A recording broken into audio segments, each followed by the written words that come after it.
with no plans for Christmas.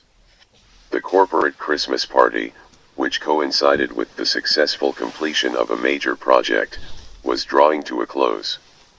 The guest band played the final song, Merry Christmas. A festive atmosphere permeated the hall. Lively conversations, jokes, smiles, and laughter filled the air. The Christmas holidays were just around the corner, and many already had plans, happily sharing them. Some were planning to fly to a resort, others were going to visit their parents, and still others were planning to spend Christmas with their families. Kate, a successful top manager who had invested almost all her energy into this major project, felt a sense of emptiness inside. Even though everyone congratulated her on the successful completion of the project, for some reason she no longer felt happy, especially after she was asked, "Kate, where are you going for Christmas?" She automatically replied, "I want to visit my distant relatives," although, unfortunately, she had no relatives. Kate smiled as usual, although tears were beginning to well up in her eyes. What next? She thought.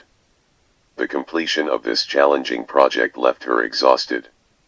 Waves of hopelessness and indifference washed over her. She was completely exhausted. She didn't feel like going to the office at that time, especially with the Christmas holidays approaching. Kate never gave up. She mentally cast aside the weight of emptiness and silently said to herself, "The universe is always on my side." She decided to take a stroll along the park path where she often strolled, pondering how to solve various problems, often on autopilot, oblivious to people, trees, and flowers. While strolling this time, she immediately noticed a sweet old woman dressed in a warm, snow-white coat, her head adorned with a snow-white hat decorated with snowflakes. The old woman radiated an extraordinary light. She radiated love. Her smile was captivating. The old woman spoke first. "What a beautiful day. Everyone around is looking forward to Christmas." "Everyone except me," Kate replied reluctantly. "Darling, aren't you looking forward to Christmas? Aren't you happy? Don't you have the Christmas spirit?" Kate didn't want to voice her problems to the unfamiliar old woman, so she said briefly and sincerely, "I'm tired of everything, so tired. Nothing brings me joy, and I don't look forward to anything anymore, and I don't want to go anywhere. The problems are within you, and there's no escape from them, although there is an option. Open the cabinet, put your problems in there, lock it, and go wherever you can," the old woman advised in a sweet, kind voice, and with a mysterious smile, added, "I used to do that." Kate looked at her as if she'd just offered to fly on a magic carpet, though she didn't object. She liked the old woman and didn't want to upset her, so she replied with a hint of sarcasm, "Of course, I'll come right over and dump everything in the closet, if there's room." The old woman caught her sarcasm and laughed, her quiet laughter contagious, and Kate smiled. "Merry Christmas, my dear. May the Christmas spirit return to you," the old woman said as she left. "And to you, good lady, a Merry Christmas, too." On her way home, stuck in traffic, Kate forgot about meeting the old woman. She didn't want to stop at the mall, knowing how crowded it was and the atmosphere that permeated it. There was a pre-holiday bustle on and off the road. Arriving home, she didn't know what to do. It was too early to go to bed, and she didn't feel like it anyway.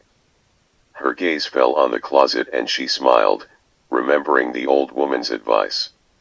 Why not give it a try? She thought.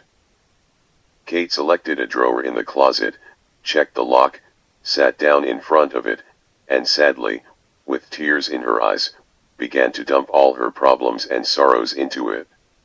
She locked the drawer, placed the key on the table, went into the bathroom, washed herself without looking in the mirror. She quickly changed packed the bare essentials in a suitcase, and called a taxi. The taxi driver helped her place a small suitcase in the trunk. The sky is clear, the weather is suitable for flying. Are you planning a long flight? He asked. I don't know yet. Is this your first time flying there for Christmas? It seems so, but maybe I've already been there. Don't remember or don't know? I don't know yet. She forced a smile. I'll know at the ticket counter. And added, you don't need to go too fast, I'm in no hurry. With these last words, she confused the driver. He was about to ask something else, but he glanced at Kate and changed his mind. They arrived at the airport quickly. Kate went to the ticket counter. At the counter, she bumped into a guy who was running late.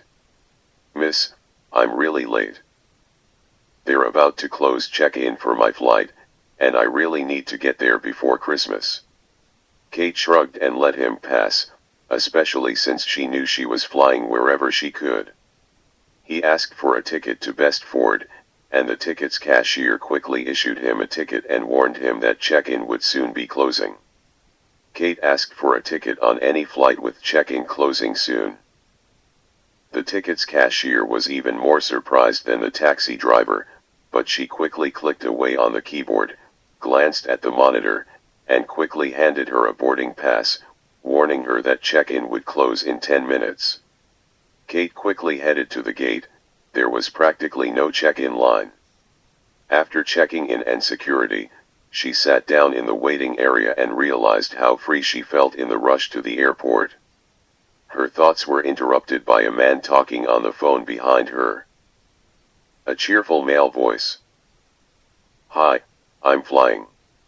I managed to complete the experiment before Christmas. Yes, yourself. Well, you know how busy I am, I don't have time for this. See you. Boarding soon. They announced boarding. Kate stood up and was surprised to see the guy who had been rushing to catch the flight. She hadn't even noticed where he'd bought his ticket, and now she was pleasantly surprised that they would be on the same plane. As they were boarding, they bumped into each other again. Oh, so you're on this flight too? Sorry, it turns out you were late too, and I asked to skip the line. Sorry. Fuss. I didn't know at that time I was on this flight, so I wasn't late. He looked at her in surprise, their eyes met, and a spark passed between them. But he didn't ask anything. At the gate, they looked at their boarding passes. It turned out their seats were in different rows across the aisle. She tried to look at him several times. He was typing something on his tablet, though he glanced at her once, or maybe she just imagined it. She quickly looked away. They collided again at the airport exit. The guy was being met, apparently by his sister with her husband and children. She noticed that everyone was very happy to see him. Kate glanced at him as she headed for the taxi, and their eyes met again. She lowered her gaze and got into the taxi. To a hotel. Which one? Downtown. Kate decided to spend Christmas as best she could, without any plans. That night, she slept like a baby, waking up with a certain joy, the weight that had been crushing her remaining far away in the drawer. She ordered breakfast in her room. She ate leisurely and enjoyed her morning coffee, drinking it leisurely. Taking her time, she went out to explore the city and enjoy some shopping. The mall was so crowded that it was difficult to navigate in some areas. Santa Claus sat on his throne in the central hall, and there was a long line to get to him. She stood near him, watched the children, and even overheard some of their wishes. Then she went to the clothing section to buy something for Christmas. A white Christmas sweater caught her eye.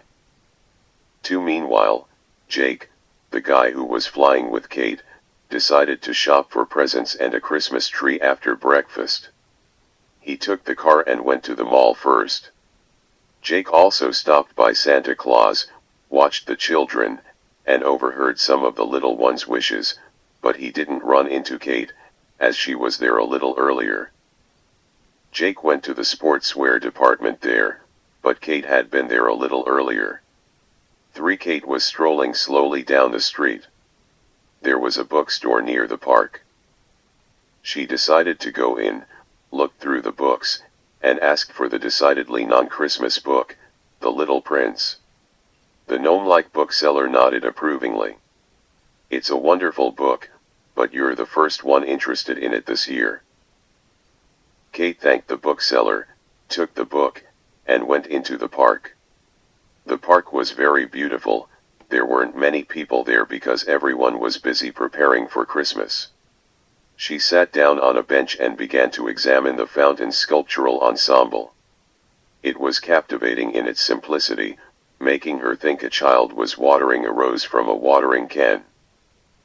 For Jake, leaving the mall, also decided to stop by the bookstore with the sole purpose of buying The Little Prince, a copy of his book that was practically a talisman, but in his rush to get ready, he forgot to take it with him. He asked the bookseller and noticed that he seemed surprised by something. The bookseller: "Today is an amazing day. No one's asked about this book all year, and today, just 10 minutes ago, a sweet girl bought it, and now you're immediately interested in this wonderful book, The Little Prince. Please wrap it in gift paper with stars, planets, Santa Claus, and Christmas trees. I'm giving this gift to myself, just like my parents did for me as a child. It's a truly wonderful book. And as we all know, miracles happen before Christmas," Jake said jokingly, adding, "Merry Christmas." "Merry Christmas to you too," the gnome-like bookseller said with a smile as he parted. Jake left the bookstore and decided to go into the park and sit on the bench where he often sat, admiring the fountain statue. Someone was sitting on the bench, so he decided to look and sit down next to her. To his surprise, there sat the girl he'd met at the airport and was on the same flight. "Hi. I didn't expect to see you here, especially on my favorite bench. It's time we got acquainted." Kate said, smiling, introducing herself. Jake said, also smiling, and continued, "I often came to this place and admired the little prince watering a rose. As a symbol of loneliness, he attracts all lonely people to himself. To say you're not alone," Kate said thoughtfully. "Do you like Saint-Exupéry?" Jake asked. "I'm embarrassed to say it, but with my busy schedule and constant hustle and bustle, I feel like a lonely little prince." Kate admitted, "Were you the one who recently bought The Little Prince at the bookstore?" Kate laughed and pulled a small copy of The Little Prince out of her purse. They both laughed easily and naturally. "This really is an amazing day. I could show you so many interesting things. There's a skating rink in the park. You can go skating, but I have to go home. My family is waiting for me." "Yes, of course, Christmas is a family holiday, and you still need to prepare for it," Kate said with a drooping smile. "Maybe we'll meet tomorrow," Jake suggested. "Maybe," she replied dejectedly. "I still need to choose a Christmas tree." "I love the smell of pine needles," Kate admitted. "Kate, what are your plans for Christmas? Where will you spend it? At the hotel, or on this bench? I don't know yet," Kate answered vaguely. "Oh, so I might ruin your grandiose plans," Jake cried happily. "We're going to pick out a Christmas tree now, and then we'll come to our house, but first, let's stop by the hotel and pick up your things. We have a guest room, and my family would be delighted to have such a lovely guest and a reason to host for Christmas." Kate paused, then waved. "Let it be as it turns out," she thought. They pulled into the hotel, and reception was surprised by their hasty departure. "Yeah, I thought we should stop at the mall. We have a tradition, everyone hangs their favorite ornament on the tree. So we'll buy you one you like, and we'll buy a shared one. Kate looked at him in surprise, and he, catching her gaze and understanding her question, laughed infectiously, and they laughed, rejoicing in the holiday and freedom. They came to the same spot at the mall where they'd been before. Santa Claus was gone. They were admiring the toy store, unable to decide, when suddenly, in the very corner, they spotted a white angel with a sweet smile. They blurted out, "Here I found it."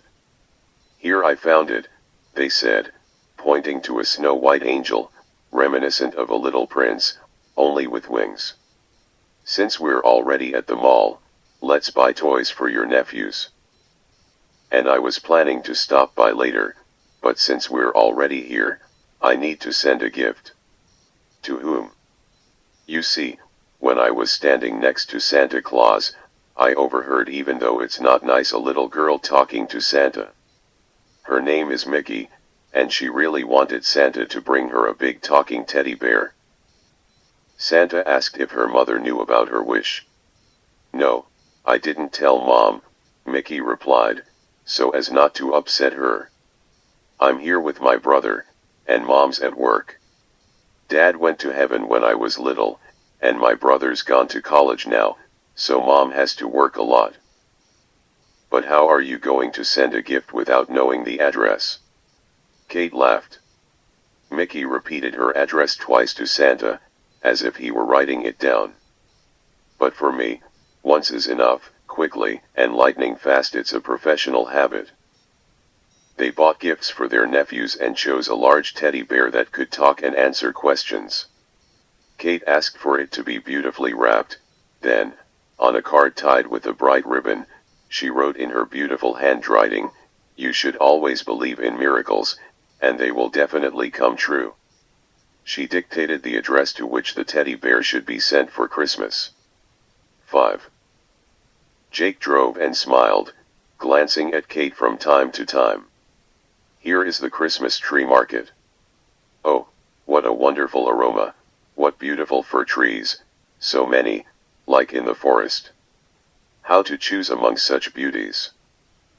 They walked among the firs, as if among thickets in a forest. All the fir trees were fluffy. Well, their gaze settled on one of them and they decided to take this tall, slender, and fluffy one. 6. Jake's parents greeted Kate warmly. Jake explained to them that he was on the same flight with Kate, and that Kate was staying at a hotel, and in the city all alone for Christmas, and in general that she had no family, so he invited her to spend Christmas with us, especially since we have a guest room in which she will feel no worse than in a hotel. Jake's mother immediately liked Kate and was pleasantly surprised by this turn of events. Jake's grandmother was also happy about Kate. Jake's grandmother's smile reminded Kate of the old lady in white from the park. She smiled, and Kate seemed to be asking how she had locked her problems away securely. Kate was shown to her room. She immediately liked the room. It was bright and cozy, the bed was spacious and comfortable, no worse than in a hotel. Kate thanked her and decided to immediately change clothes, especially since they were already going to put up the Christmas tree. Kate wore a new sweater that she recently purchased at the mall. The sweater was snow white with cute elves and Santa Claus in a sleigh drawn by reindeer. The designs were small and discreet, but very attractive and cute. Kate went out into the hall where Jake had already begun to install the Christmas tree, and what a surprise she was when she saw that Jake had exactly the same sweater as hers, white with elves and Santa Claus. She was taken aback at first, and then laughed. Jake's parents and grandmother even applauded when they saw them in identical sweaters. Jimmy and Lynn, Jake's nephew and niece, also actively participated in decorating the tree. The spirit of Christmas was already hovering in this house. Everyone was joking, laughing, and rejoicing at every toy, showing it to each other. Jake took out the toy they bought together at the mall, a white angel, and together they hung it at the top of the Christmas tree. Then Jake installed the tree topper. They turned on colorful garlands. The tree was magnificent. The smell of pine needles filled the room. It was so light and fun. Jimmy and Lynn whispered something and ran upstairs. They were not absent for long and came dressed in light capes, on which was written the order of dreamers and the motto, "Go towards your dream without turning aside." Jimmy and Lynn loved their uncle very much when he came. For them it was a holiday, because he came up with various fun things on the go, at the gathering. And then one day, while playing, he came up with the Order of Dreamers and, as a game, dedicated Jimmy to the Knights of the Order of Dreamers, and Lynn to the Lady of the Order of Dreamers, putting on them light capes with the inscription of the Order's motto, "Go towards your dream without turning aside." "Kate, we discussed and decided that you are right for us, and we decided to accept you into our Order of Dreamers and initiate you into the Lady of the Order of Dreamers. Do you mind?" Kate nodded her head, smiling. "If you decide so and if I suit you, then of course it will be a great honor for me. Now let's carry out the dedication. You stand by the Christmas tree and repeat the oath after us. I, Kate, swear to always dream. All my dreams will be bright and spiritual, and I will always go towards fulfilling my dreams without stopping." Kate said this oath and they put on her a small cape on which was written, "Go towards your dream without stopping." Everyone present applauded and laughed. Kate thanked Jimmy and Lynn and hugged them tightly and warmly. 7. Jake invited Kate to drive around the city and show her beautiful places outside of town. She happily accepted his offer, and Jake's mother and grandmother supported the idea, especially since there were still 2 days until Christmas, and they had practically everything ready. They weren't in the pre-Christmas rush, although the Christmas spirit already filled their hearts and their eyes sparkled with joy.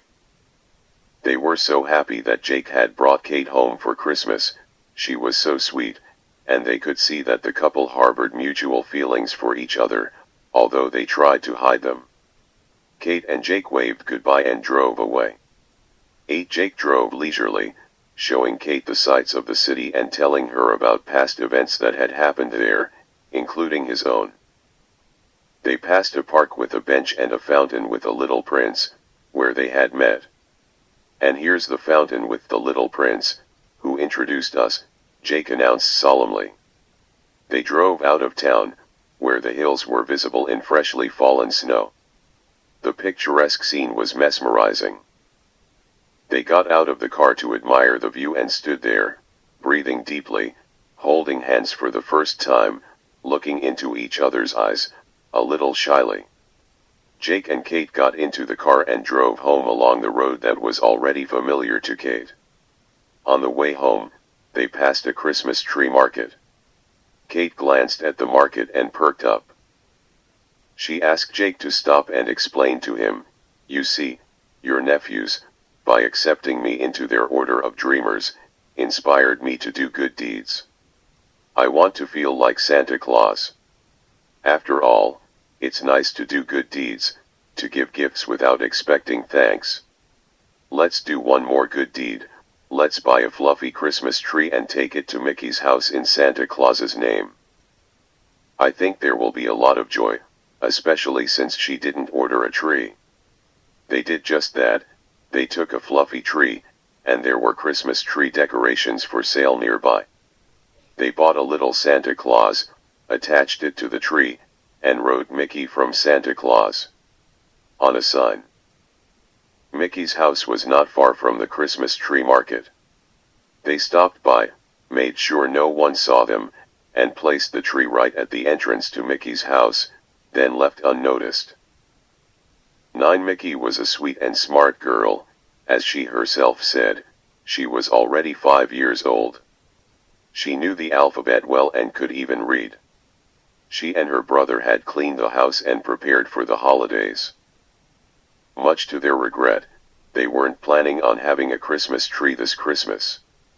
They'd gotten used to making do with modest things since their dad passed heaven, so they'd painted their own tree, attached ornaments to it, and even painted a cute Santa Claus at the bottom.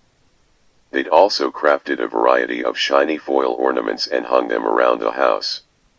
Mickey sat looking at a picture book and reading the captions. She loved books, so she quickly learned the alphabet and began to read. Mickey saw large snowflakes slowly swirling outside the window. She joyfully shouted to her brother, "It's snowing! It's snowing!" She ran playfully to the door to get a closer look at the snowflakes and maybe catch one, and then she saw a miracle. Right by the threshold stood a real fluffy Christmas tree. Attached to it was a small Santa Claus and a sign that read, "Mickey from Santa Claus." Mickey slowly read. "Mickey from Santa Claus." She jumped with delight. "I didn't even ask Santa Claus to bring me a Christmas tree, but he did. He did. So he'll definitely bring me a teddy bear." Her brother asked, perplexed. "What teddy bear?" "A secret. You'll see when he brings it," Mickey replied cheerfully. 10.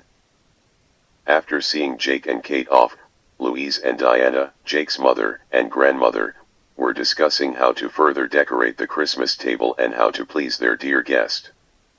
But then the front doorbell rang. They looked at each other, thinking that Jake had forgotten something and had returned.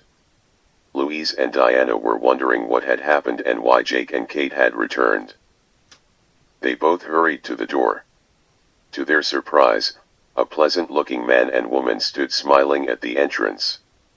"Here we are. I'm Annie, and this is my husband, Phil. We are Katie's parents. You are Jake's mother and grandmother. Where is our little girl?" Louise and Diana were disconcerted. Kate had said her parents had died. Had she really lied to them to evoke pity and win their favor? How could we have been so wrong about her? But they tried not to show it. A guest at Christmas is always a pleasure. "Oh, Jake and Kate just left. We thought they were back, but come in and make yourself comfortable. You're tired from the journey. We'll call right now and bring them back." "Oh, no, don't let it be a surprise for them," Annie continued babbling. "Will you sit down and have some tea or coffee?" "What a beautiful Christmas tree, so decorated," Annie chattered, beaming. Jake and Kate were choosing and decorating it. "Yes, Katie has good taste, and she sings well, too." "Hasn't she sung to you yet?" "No," Louise and Diana exchanged puzzled glances. "Then you'll soon hear our Christmas carols." Annie and Phil were relaxed and laughing heartily. Their laughter was infectious and spread to everyone around them.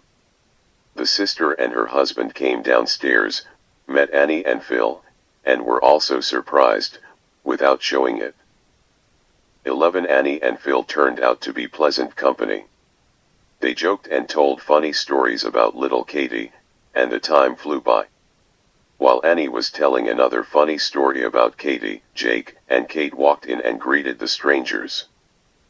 Louise stood up to greet them and said, "Jake and Kate are back." Annie didn't finish the word, as if it was stuck in her throat, looking at them with surprised eyes, and finally whispered, "That's not our Katie." Just then, the phone rang. She reached into her purse, pulled out the phone, and heard Katie's worried voice. "Mom, where are you? We've been waiting for you. You were just nearby." "What? Are we in the wrong place?" "We thought we were there," Annie mumbled, confused. "The GPS let us down again." "Mom, where are you?" "I don't know anymore. I'll give the phone to the owners now." She hands the phone to Louise. Louise hears Katie's worried voice and says calmly, "Katie, you have wonderful parents, they're fine, don't worry. They're at 3 Main Street Best Ford." "That's right, ours is also at 3 Main Street, just not Best Ford. It's East Ford, it's just nearby. Please hold them and don't let them go anywhere. Jake and I will come pick them up." Louise tried to explain to everyone what had happened, and literally 15 minutes later, a car pulled up and the doorbell rang. Louise opened the door, and there stood a guy and a girl, who turned out to be Jake and Katie. Everyone laughed heartily at what had happened, but Louise and Diana were especially happy that they hadn't been mistaken about Kate. It was an unusual Christmas. The Christmas celebration was very warm. Kate fit harmoniously into the family, and everyone already considered her one of their own, especially Jimmy and Lynn, Jake's nephews, since she was already a member of the Order of Dreamers. 12 morning came, and the whole family gathered around the Christmas tree.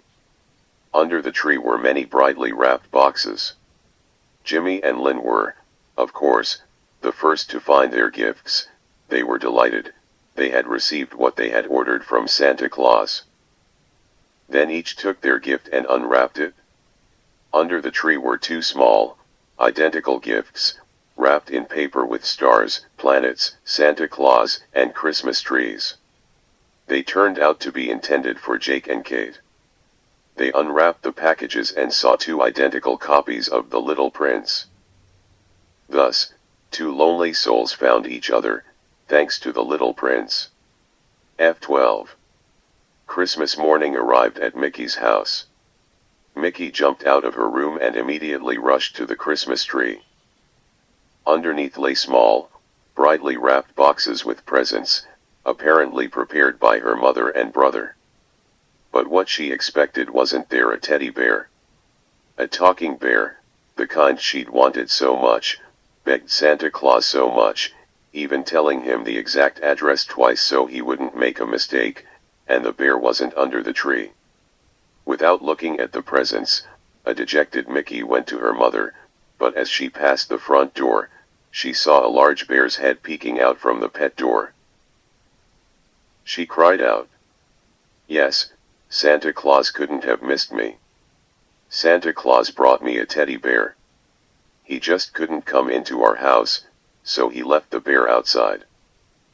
She opened the door and saw a large bear talking and answering questions. There was a card attached to it. She looked at it and slowly read it syllable by syllable. "You should always believe in miracles, and they will definitely come true."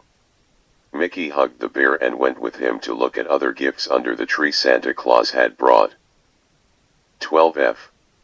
The skating rink, decorated with colorful garlands, was crowded.